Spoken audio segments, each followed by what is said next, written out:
You don't need permission to be great. That's the truth most people are too afraid to accept. Somewhere along the way, you were taught to wait, taught to ask, taught to make sure everybody around you was comfortable before you made your move. You were conditioned to believe that it's selfish to move forward unless everyone around you agrees. But let me tell you something, your greatness doesn't need a round table discussion. It doesn't require applause before the performance. It doesn't need a cosign. The greatness that was planted in you was planted there for a reason. And that reason was not to seek validation from someone else before you water it. You've been holding back, haven't you? You've got ideas, goals, ambitions burning inside you. But you keep putting them on pause because you're waiting on her to see it too. You're waiting for her to say, go ahead, baby, I believe in you. And maybe she will, maybe she won't. But if your destiny depends on her saying the magic words, you've already handed your future to someone else.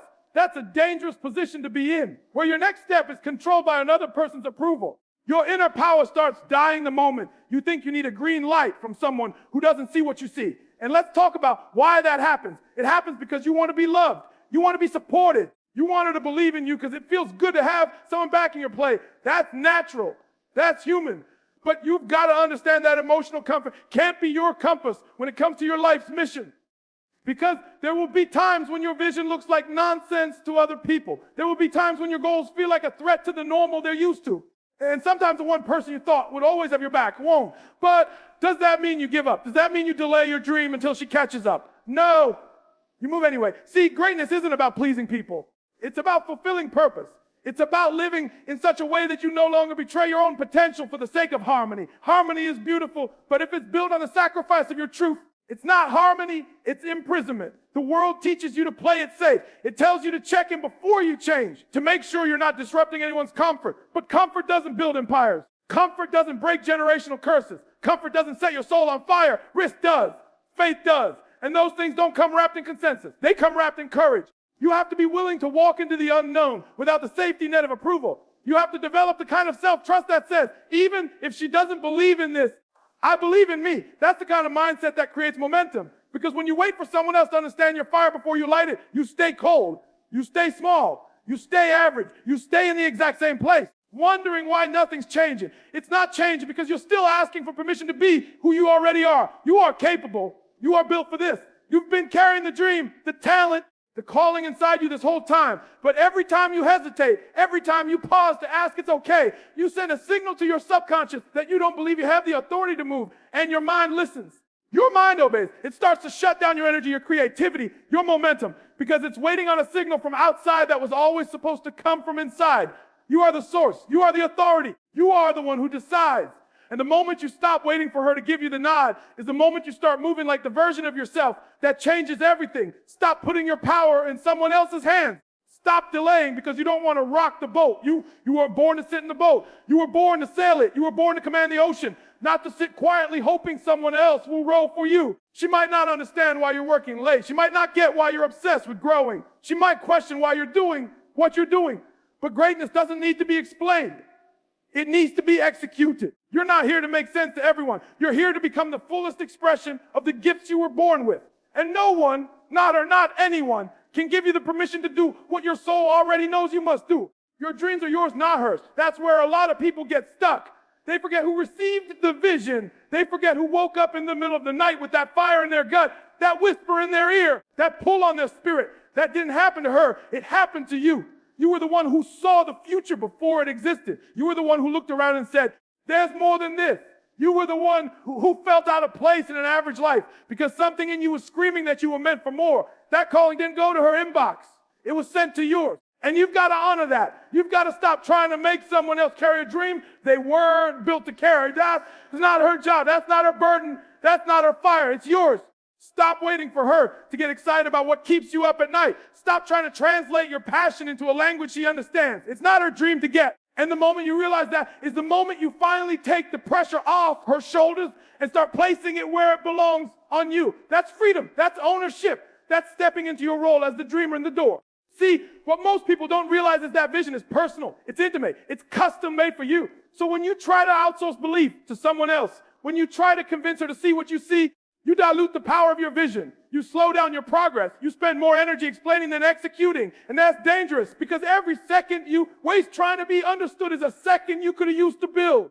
Dreams don't grow in explanation. They grow in action. And the ones who understand will catch on once they see what you've built. But you keep looking at her like she's supposed to get it, like she's supposed to cheer you on every step of the way. And yeah, in a perfect world, that sounds nice. But life doesn't work like that. People see through the lens of their own fears, their own conditioning, their own limitations. So if she doesn't see the possibility, that doesn't mean the dream is invalid. It just means her vision isn't calibrated for your level yet. That's not a reason to stop. That's not a reason to shrink. That's a reason to go harder. You've got to learn to carry your own belief. You've got to become the kind of person who doesn't need to be convinced. Because if the dream is in you, it's not a coincidence. It's not a mistake. You didn't randomly get that desire. It was planted with purpose. And your job is to protect that seed, to water it, to nurture it even when it doesn't make sense to others, especially when it doesn't make sense to others. Because that's where most people fold. They start looking around, and when they don't see excitement or support, they assume they're wrong. But maybe you're not wrong. Maybe you're just early. Maybe you're just walking ahead of the crowd, and that kind of leadership is lonely sometimes. You're going to have to be okay with being misunderstood. That's the cost of vision. That's the price of carrying something most people can't see yet. You're going to have to be okay with hearing, "Why are you doing this?" and not giving an answer. You're going to have to be okay with the silence, with the confusion in their eyes, with the lack of support. Because one day when it's all built, when the results are undeniable, when your life is a reflection of that original vision, you won't need to explain a thing. The results will speak for you. But you don't get to that point by waiting for agreement. You don't get to that point by delaying until everybody claps for you. You get there by moving even when nobody gets it. You get there by showing up every single day with the conviction that this dream is real and that your future depends on your willingness to honor it, even when she doesn't, especially when she doesn't. Because your future isn't hers to decide. It's yours to build. You've got to build it like your life depends on it. Because in many ways it does. She might love you. She might want the best for you. But even love doesn't always come with clarity. Even love doesn't always come with alignment. And you've got to know how to move forward in love without abandoning your own truth. Because if you keep choosing her understanding over your calling, you'll wake up one day with resentment instead of results. And that's not what you were put here for. You weren't created to play small so someone else can stay comfortable. You were created to lead, to build, to rise, to stretch, to reach. And that means sometimes you got to go alone. Sometimes you got to look in the mirror and remind yourself, this dream is mine, and that's enough. Emotional dependency is mental bondage. That's the kind of truth most people run from because it exposes how much you've been handing their power away. It forces you to confront how many of your decisions are tied to whether someone else is okay with them. It makes you look at your goals and realize how many times you've paused, not because you weren't ready, but because you didn't get the emotional reassurance you were secretly craving. And the most dangerous part, you don't even realize it's happening until you're stuck, mentally stuck, emotionally stuck, spiritually stuck. Because you've made someone else the gatekeeper of your confidence. You've got to understand when your self-worth is tied to her approval, her support, her praise, her presence. You've built a prison inside your mind, a prison where the bars are invisible, but the limitations are real. You don't move unless she says it's a good idea. You don't build unless she says she believes in it. You don't push unless she's clapping. That's not love. That's dependence. And that kind of dependence will strangle your potential because it keeps your fire tied to someone else's temperature. If she's cold, you're cold. If she's distant, you shrink. If she doubts, you pause. That's not how greatness operates. That's not how leaders move. You think needing her emotional backup makes you stronger, but it's weakening your foundation. It's making you second guess your own intuition. It's turning you into someone who waits when he should be walking. It's dangerous because emotional dependency feels like connection, but it's really control. You're outsourcing your inner compass to someone who wasn't given your vision. You're handing over the steering wheel of your life to someone who might love you but can't always see what's inside you. And the truth is, sometimes even the people closest to you can't see your growth because they're too attached to your path. If you want to be free, truly free, you have to detach your emotions from other people's reactions. You've got to stop needing a yes from someone else to feel like your idea is valid. You've got to stop measuring your worth by how much she affirms you. That kind of thinking will keep you circling the same mountain year after year, wondering why you're not further along. It's because you made someone else your emotional oxygen. So when they pull back, you start gasping. When they get distant, your fire dims. When they go silent, your purpose goes on pause. That's not how you were designed to operate. You've got to become emotionally sovereign. That means you validate yourself. You encourage yourself. You believe in yourself without the echo of her approval in the background. That doesn't mean you don't value connection. That doesn't mean you don't appreciate support. It means you don't need it to keep going. Because when your progress is based on needing to feel emotionally safe, life will always find a way to disrupt that safety. And when it does, you'll crumble unless you've built a foundation that stands on your own 2 feet. Emotional dependency tricks you into thinking you're not ready unless someone else is ready with you. It tells you to slow down until she catches up. It whispers that your next move is too risky if she doesn't understand it. That voice, it's not wisdom. It's fear disguised as love. It's insecurity dressed up as patience.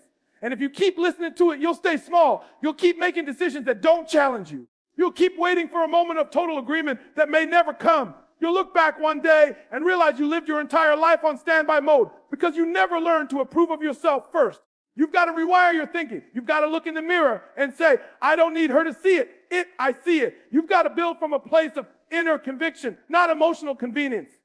Because your calling is bigger than comfort. Your vision is bigger than validation. And if you're going to break out of the cycle of waiting, hesitating, checking in, asking first, hoping she sees what you see, you've got to cut the cord. Not out of bitterness, not out of arrogance, but out of necessity. Because your destiny is too important to be put on hold every time she has a different mood, a different opinion, or a different level of belief.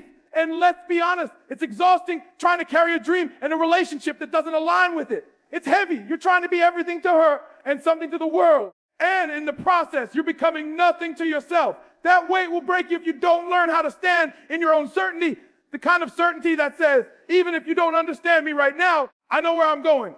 That's not selfish. That's self-aware. That's how you protect your vision. That's how you stop depending and start deciding. Because there comes a point where you've got to stop asking for someone else to believe in you and start becoming the version of you who doesn't need anyone to.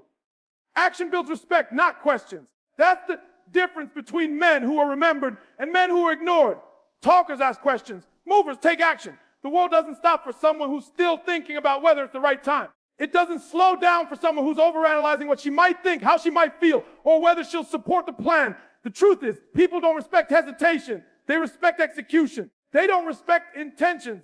They respect results. You keep asking her, what do you think if I? And every time you do that, you shrink in your own mind. You chip away at your confidence and place your ambition under her judgment. But the men who command respect don't speak first. They move first. You want her to respect you. Show her something to respect. You want her to follow your lead.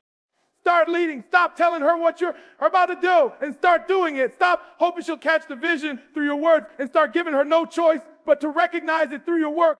There's nothing more powerful than momentum. There's nothing more attractive than direction. When you're clear, committed, and consistent in your grind, you don't have to convince anybody. Your life speaks for itself. You don't have to explain your plan when your actions are already building it. What most men don't realize is that indecision kills more dreams than failure ever will. Failure is at least the result of action. Indecision is just slow death. It's the slow decay of your purpose while you try to pull the crowd to make sure your next step is accepted. You don't need another conversation. You don't need another brainstorming session about whether or not this is the right time to go all in. You don't need her to nod her head before you take the first step. You need movement. You need evidence. Because once you start moving, everything else begins to align. Not because she told you to, but because you showed up first. And here's the part nobody wants to hear. She's watching. Not just what you say, but how you move. She's watching how often you hesitate. She's paying attention to how many times you talk a big game, but stay in the same place. She hears your plans, your dreams, your goals. But what she's really watching is whether your life is backing that up. You think you're waiting on her. She's waiting on you, waiting to see if you're a man of movement or a man of mount. Because the one thing that draws respect more than charm, more than intelligence, more than romance, is consistency in action. When a man doesn't wait for reaction, doesn't need emotional comfort to make a move, doesn't fold under confusion, that's when people start following him. You've been trained to think that respect is given when you ask gently, when you explain thoroughly, when you make sure everyone is emotionally okay with your next decision. But the truth is, respect comes from doing. It comes from stepping up without being begging. It comes from building silently and letting the noise of your progress do the talking. That's when people start asking questions like, how did you do it? Not, why are you doing it? That's the shift from explaining to inspiring. And that shift only happens when you stop seeking emotional approval and start creating undeniable results. The greatest force you have is movement. Movement cuts through doubt. It cuts through criticism. It silences the noise. When you keep moving, there's no room for second guessing. There's no energy left to overthink. And the beauty is, the faster you move, the more confidence you gain, not the other way around. You don't wait until you're confident to take action. You take action until confidence shows up. And that confidence, that posture, that grounded sense of self, that's what earns real respect. You can ask all the right questions. You can talk things out. You can share your dreams. But none of that matters if you're still in the same spot 6 months later. People don't remember what you said you were going to do. They remember what you did. They remember how you shifted, how you elevated, how you evolved, not in theory and motion. Every step forward becomes proof. Every small win becomes leverage. Every daily action becomes the foundation, the legacy you're building. You're not going to be respected because of how much you care, how nice you are, or how well you communicate your intentions. You're going to be respected because you executed when others hesitated. You stayed locked in when others got distracted. You didn't flinch when the emotional support was missing. You didn't crumble because someone didn't clap. You were solid. You were focused. You were consistent. And that's what people remember. That's what inspires. That's what separates you from the man who's still trying to get hurt to believe in something he hasn't even started building yet. Masculine energy thrives on direction. It doesn't wait. It doesn't wander. It doesn't beg to be understood. It moves. It chooses a path and walks it, no matter who joins or who questions it. It doesn't ask for consensus. It doesn't ask for a map. It becomes the map. The masculine doesn't sit still in confusion. It creates clarity through motion. And that's what most men have forgotten. They've been trained to ask first, to seek comfort before commitment, to get soft around resistance. But the truth is, when you move without needing comfort, you unlock your power. When you walk without needing a pat on the back, you awaken something inside you that no one can take away. You keep thinking you need her to understand the process. You think you need her to feel safe before you proceed. But the moment you do that, you've already stepped out of alignment with your nature. You're no longer leading, you're waiting. You're hesitating. You're hoping for emotional permission instead of exercising spiritual authority. And that disconnect shows. It shows in your energy, in your indecision, in your low confidence. It shows in how you speak, how you hold yourself, how you doubt yourself. That's what happens when you abandon your direction for validation. You lose your edge. You lose your instinct. You lose the very thing that makes you magnetic. The masculine is not chaotic. It's clear. It doesn't chase emotion. It stabilizes it. It doesn't collapse under confusion. It brings order to it. But how can you bring order to anything when your direction is based on how she feels that day? How can you claim leadership when your pace depends on whether she agrees? That's not leadership. That's codependency. And you can't build empires on codependency. You can't build legacy if every move you make is filtered through her comfort. Direction is about moving even when you're not clapped for. It's about showing up even when the energy in the room is off, because purpose isn't emotional. It's foundational. It's not up for discussion. It's a decision. And you've got to decide to keep moving no matter what's said or unsaid. That doesn't mean you ignore her. That doesn't mean you dismiss her feelings.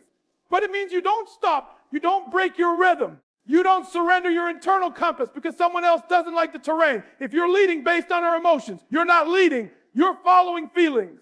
And feelings change. One moment she believes, the next she doubts. One moment she's supportive, the next she's questioning. But your direction can't shift every time her mood does. Your course can't be built on instability.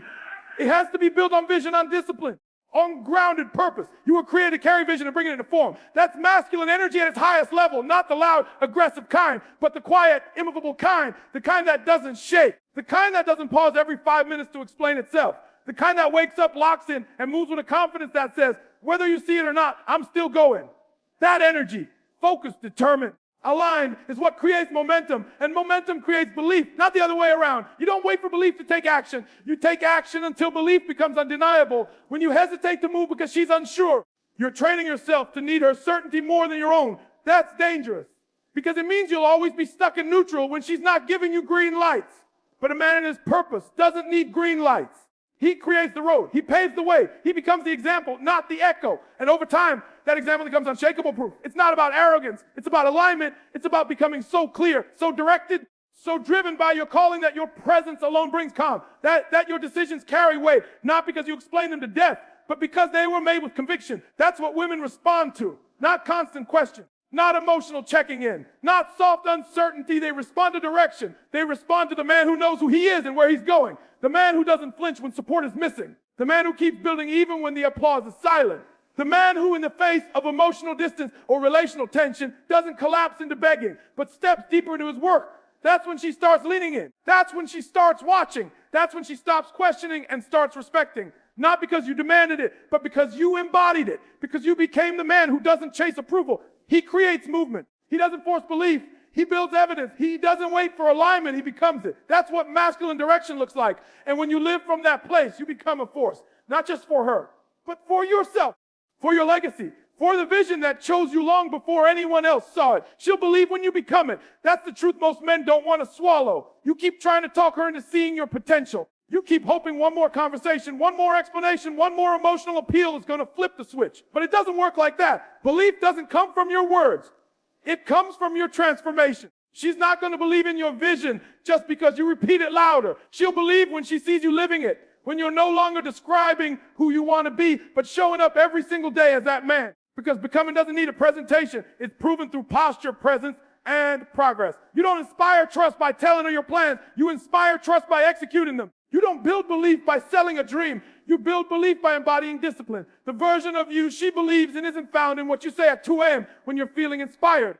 It's in what you do at 6 a.m. when nobody's watching. It's in how you carry yourself when the money isn't there yet, when the results are still small, when the applause is silent. Because becoming isn't about impressing her. It's about aligning with your purpose so deeply that it starts to speak for you. The more you become, the less you need to convince.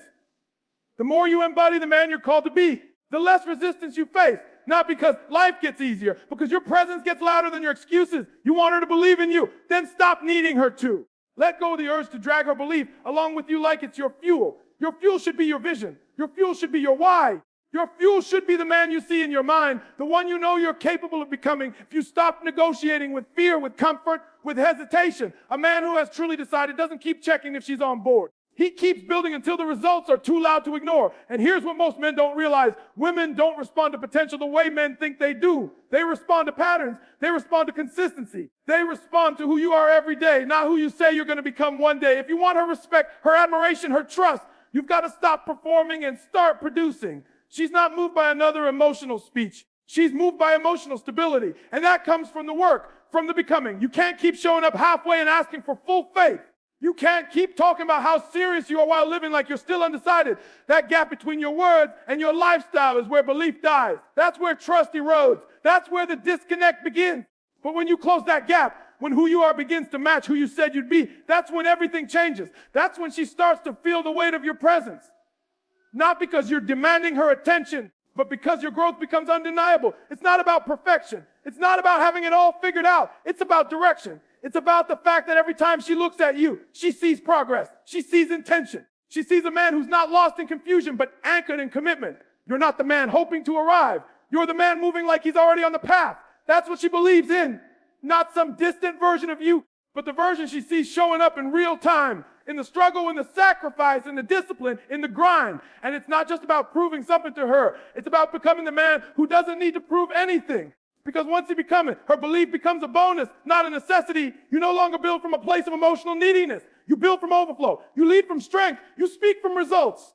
And that energy, that confidence rooted in action is impossible to ignore. That's when she starts listening differently. That's when she starts watching more closely. That's when her doubt turns to curiosity and her silence turns to support. Not because you pressured her, but because you became undeniable. So stop trying to make her believe with your words. Make her believe with your life, with the way you handle your mornings, with the way you navigate your setbacks, with the way you stay committed when everything says quit, with the way you keep becoming even when no one notices. That's the secret. Become the man who doesn't need to be believed in and watch how everyone starts to. Not because you asked them to, but because you gave them no other option. Not through persuasion, but through evolution, through consistency, through the unshakable evidence of your transformation. Because when you become it, belief isn't something you chase.